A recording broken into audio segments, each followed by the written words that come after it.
Wapendwa wasikilizaji wa Radio Tabora FM, karibuni katika tafakari ya neno la Mungu siku ya leo, Ijumaa ya tarehe 13 mwezi wa 6 mwaka 2025, juma la 10 la mwaka B, mwaka wa kanisa. Leo mama kanisa anaadhimisha kumbukumbu ya Mtakatifu Antoni wa Padua. Masomo yetu ya leo ni kama ifuatavyo. Somo la kwanza linatoka waraka wa pili wa Mtume Paulo kwa Wakorinto, sura ya 4 aya 7 hadi ya 15. Na somo la Injili linatoka Injili Mathayo, sura ya 5 aya 27 hadi ya 32. Karibuni sasa tusikilize somo la Injili. Somo la Injili ilivyoandikwa na Mathayo, sura ya 5 aya 27 hadi ya 32. Yesu aliwaambia wanafunzi wake, mmesikia kwamba imenenwa, usizini. Lakini mimi nawaambia, kila mtu atazamaye mwanamke kwa kumtamani amekwisha kuzini naye moyoni mwake. Jicho lako la kuume likikukosesha, ling'oe ulitupe mbali nawe. Kwa maana ya kufaa kiungo chako kimoja kipotee, wala mwili wako mzima usitupwe katika jehanamu.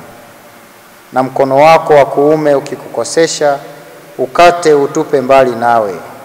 Kwa maana ya kufaa kiungo chako kimoja kipotee, wala mwili wako mzima usitupwe katika jehanamu. Imenenwa pia, mtu akimwacha mkewe na ampe hati ya talaka. Lakini mimi nawaambia, kila mtu amwachaye mkewe, isipokuwa kwa habari ya uasherati, amfanya kuwa mzinzi, na mtu akimwoa yule aliyemwacha, azini. Neno la Bwana. Sifa kwako, e Kristo.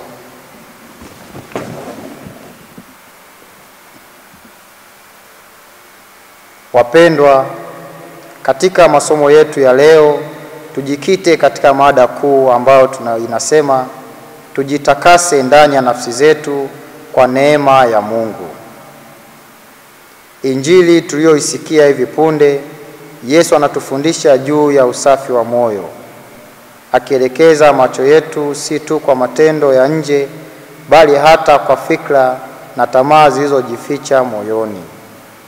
Anatufundisha kuwa utakatifu si kuepuka dhambi, bali ni kujitakasa hadi katika mizizi ya dhamiri na nia zetu. Mtume Paulo katika somo la kwanza anafunua kwamba sisi ni vyombo vya udongo vinavyobeba hazina ya neema ya Mungu. Ingawa tuna udhaifu, tunabeba nguvu ya Kristo inayotuwezesha kuendelea mbele, kuvumilia mateso na kuwa kielelezo cha maisha mapya ya Kristo. Huu ni mwaliko wa kukubali udhaifu wetu, si kwa kujihukumu, bali kwa kutafuta neema ya Mungu inayotutakasa na kutufanya vyombo vya utukufu wake. Mtakatifu Antoni wa Padua, ambaye tunamkumbuka leo, aliishi maisha ya unyenyekevu na kujitakasa kwa kina, akitumia kalama ya hekima na neno la Mungu kuongoza wengine kwa Kristo. Alijua maana ya kuishi kama chombo cha udongo kilichojaa neema. Tumwombe Mungu atujalie unyenyekevu, hekima na moyo safi, tukitambua kuwa neema ya Mungu hutenda kazi kuu ndani ya wale wanaojitoa kwake kikamilifu. Tumsifu Yesu Kristo. Tafakari hii imeletwa kwenu na mimi Frateli Fortunatus Ndilembi Migeka kutoka Jimbo Katoliki la Geita, ninayesoma masomo ya teolojia mwaka wa 3 katika seminari kuu ya Mtakatifu Paulo Mtume Kipalapala.